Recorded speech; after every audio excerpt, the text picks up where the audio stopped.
Okay, well, I'm Jason Walsh. I'm a 21-year-old third year. I'm an education major, and I'm the president of the UC Quidditch League.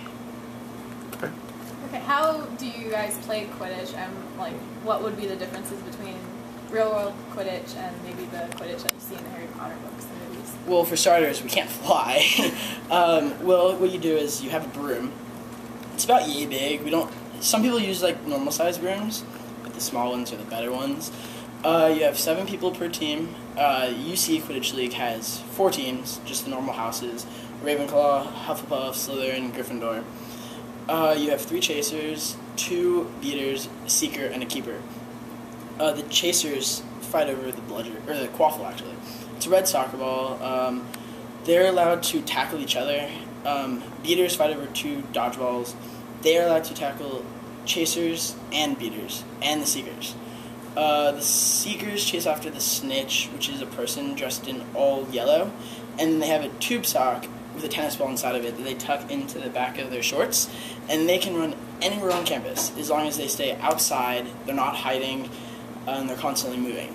They have 20 minutes or so to just run, and then they come back, and then they tag the other snitch. He runs for about 20 minutes, comes back, tags the other snitch back in, and he has to stay on the field for the rest of the game until he's caught.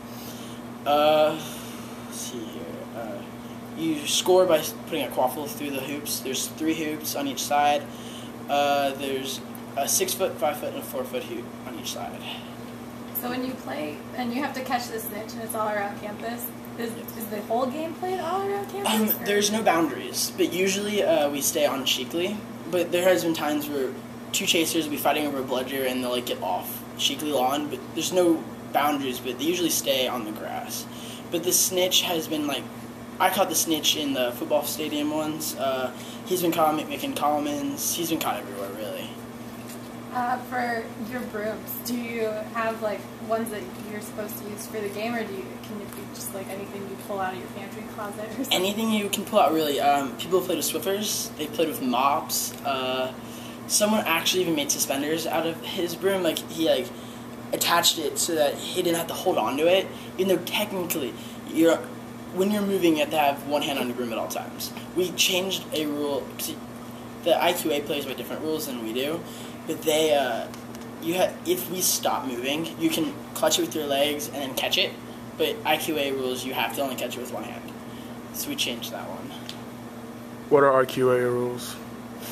Completely different than ours. Completely different? So what is IQA? The International Quidditch Association. That's what every other school plays by. But other schools usually only have a team. I think they might be from 50. Well, actually, Bowling Green only has about 7 people. But then you have OSU who has about 30 or so people. But then you have the UC team who has 125. Yeah, we're a lot bigger. So we have actually our own. We have a league. Unlike the other schools who have a team that sometimes will play each other. But we don't play other schools, so we changed our rules. So we play a little bit differently. Our snitch is worth a little bit more. Also, if you get hit by a bludger, by the IQA rules, you have to stop whatever you're doing and run back to your middle goal hoop and touch it. Well, no one at UC is athletic, so we changed it where you just have to stop what you're doing and stand still for 10 seconds. It's a little bit easier. We changed a lot of the rules, though. I just can't really think off the top of my head.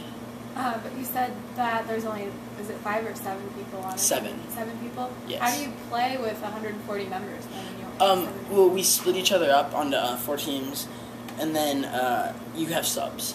So you can sub. There's no rules for subbing. It's just you just tag each other out and you're back in.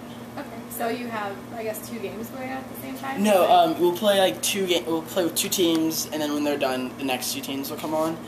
But the problem is you have the Hufflepuff team that has about 30 to 40 people, and then Gryffindor that only has 12.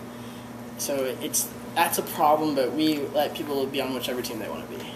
So how do they choose what team they want? Well, at the first meeting, last year we only had about 60 to 70 people. This year we had 125 at the first meeting, and we're just what do we do? We were baffled. So we decided if you want to be Slytherin, go there. Hufflepuff, Gryffindor, Ravenclaw. We just let everyone switch. So who keeps track of the games and everything? Is it like an officiator? Or What do you mean, like a ref? of the scoring? Yeah, like a referee. Oh yeah, we have a ref. If I'm not playing, I'll be a ref with my vice president, but usually it's just people reffing.